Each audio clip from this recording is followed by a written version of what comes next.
ATM card ছাড়াই আপনারা আধার card দিয়ে কিভাবে ফোনপের ইউপিআই পিনটা সেট করবেন। 2025 সালে নতুনভাবে আপনাদেরকে শেখাবো কিভাবে আপনারা আধার কার্ড দিয়ে ফোনপের ইউপিআই পিনটা সেট করবেন এবং আপনারা ব্যালেন্স চেক করতে পারবেন। এছাড়াও আপনারা মানি ট্রান্সফার করতে পারবেন। তো কিভাবে আপনারা ইউপিআই পিনটা সেট করবেন আধার কার্ড দিয়েই আজকের এই ভিডিওর মাধ্যমে আপনারা লাইভ প্রুফ সমস্ত কিছুই দেখতে পাবেন। ভিডিওটা প্রথম থেকে শেষ পর্যন্ত দেখুন, তাহলে সমস্ত কিছুই আপনারা বুঝতে পারবেন। তো চলুন বন্ধুরা, ভিডিওটাকে শুরু করা যাক। দেখুন, এর জন্য আপনারা প্রথমেই ফোনপেটাকে লগ ইন করে নেবেন নিজের মোবাইল নাম্বার দিয়ে। তো আপনারা অনেকেই ফোনপে লগ ইন করতে জানেন। এর জন্য আপনারা এখানে দেখতে পাচ্ছেন ব্যালেন্স চেক বলে একটি অপশান রয়েছে।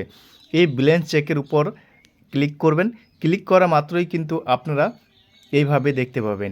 এখানে আপনারা দেখতে পাচ্ছেন সবথেকে নিচের দিকে অ্যাড ইউপিআই অ্যাকাউন্ট, এই অপশানে আপনারা ক্লিক করবেন। এই অপশানের উপর ক্লিক করা মাত্রই আপনারা এখানে তিনটে অপশান দেখতে পাবেন: bank account, RuPay on UPI, credit light on UPI. তো আপনারা যেহেতু ব্যাঙ্ক অ্যাকাউন্ট অ্যাড করবেন, সবথেকে প্রথমের যে অপশানটা রয়েছে এখানে ক্লিক করবেন।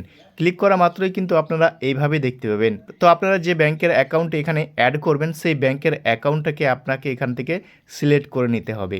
যদি আপনারা এখানে সিলেক্ট করতে না পারেন, এর যে সার্চ বার রয়েছে এখানে আপনারা ব্যাংকের নাম লিখলে সার্চ হয়ে যাবে। তো যেহেতু আমি পাঞ্জাব ন্যাশনাল ব্যাংকের অ্যাকাউন্টটা অ্যাড করব, তার জন্য পাঞ্জাব ন্যাশনালের উপর ক্লিক করব। দেখতে পাচ্ছেন সেন্ড ভেরিফিকেশন এসএমএস, অর্থাৎ ফেচিং অ্যাড অ্যাকাউন্ট। দেখুন, এই জায়গাটাই অনেকেই ভুল করে, তার জন্য অনেকেই কিন্তু এখান থেকে ইউপিআই পিনটা সেট করতে পারে না। তো খুবই মনোযোগ সহকারে দেখুন, আর এই জায়গাটাতে প্রবলেম হলে কিন্তু আর ইউপিআই পিনটা সেট হবে। এখানে আপনারা দুটো অপশান দেখতে পাবেন: আধার দিয়ে আপনারা ইউপিআই পিন সেট করবেন, না কি আপনারা ডেবিট কার্ড বা এটিএম কার্ডের মাধ্যমে ইউপিআই পিন সেট করবেন। যেহেতু আমরা আধার কার্ড দিয়েই ইউপিআই পিনটা সেট করব, তার জন্য আমরা আধারের উপর টিক করে কন্টিনিউ অপশানে আমরা ক্লিক করব। তারপরে আপনারা এইভাবে দেখতে পাবেন আপনার আধার কার্ডের প্রথমের যে 6টা সংখ্যা রয়েছে, আধার ভেরিফাই নাম্বার দেখতে পাচ্ছেন এখানে।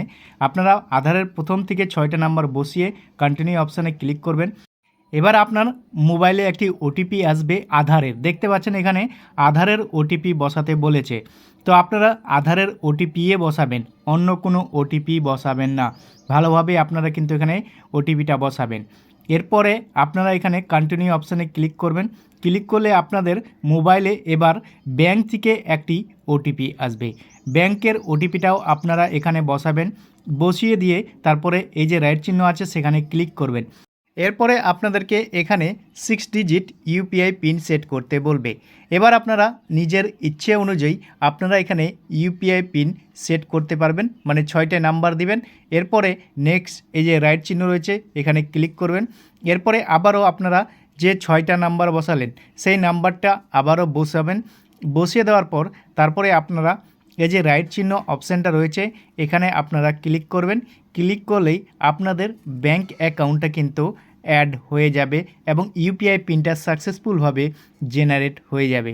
তারপরে আপনারা এইভাবে দেখতে পাবেন। এবার আপনারা এখানে ক্লিক করে আপনারা কিন্তু ব্যালেন্স চেক করে নিতে পারবেন, যেটা আপনারা ইউপিআই পিন সেট করলেন সেটা দিয়ে। তো এইবার আপনাদেরকে ইউপিআই পিন বসিয়ে আপনাদেরকে ব্যালেন্স চেক করে দেখিয়ে দিচ্ছি। তো আপনারা এইভাবে ব্যালেন্সটা চেক করে নিতে পারবেন আপনাদের ইউপিআই পিন বসিয়ে, সেটা সাকসেসফুলভাবে হলো কি না আপনারা চেক করে নেবেন। তো আপনাদেরকে একটা কথা বলে রাখি, সব ব্যাংকের ইউপিআই পিন সেট করা কিন্তু যাচ্ছে না। অনেক ব্যাংক কিন্তু আধার দিয়ে ইউপিআই পিন সেট হচ্ছে না। এবার আপনাদেরকে আরেকটা কথা মনে রাখতে হবে, আপনি যখন ইউপিআই পিন আধার দিয়ে সেট করতে যাবেন, আপনার আধার কার্ডে এবং আপনার ব্যাংকের অ্যাকাউন্টে যেন একই মোবাইল নাম্বার থাকে, তাহলেই কিন্তু আপনারা এই সম্পূর্ণ প্রসেসটি করতে পারবেন। অন্যথা আপনারা এটি নাও করতে পারেন। আশা করি বন্ধুরা ভিডিওটা বুঝতে পেরেছেন। ভিডিওটা কোথাও বুঝতে অসুবিধা হলে কমেন্ট সেকশনে অবশ্যই কমেন্ট করবেন। আর এই ধরনের ভিডিওর আপডেট পেতে আমাদের চ্যানেলটিকে সাবস্ক্রাইব করে রাখবেন। তো চলুন বন্ধুরা, দেখা হচ্ছে পরবর্তী ভিডিওতে।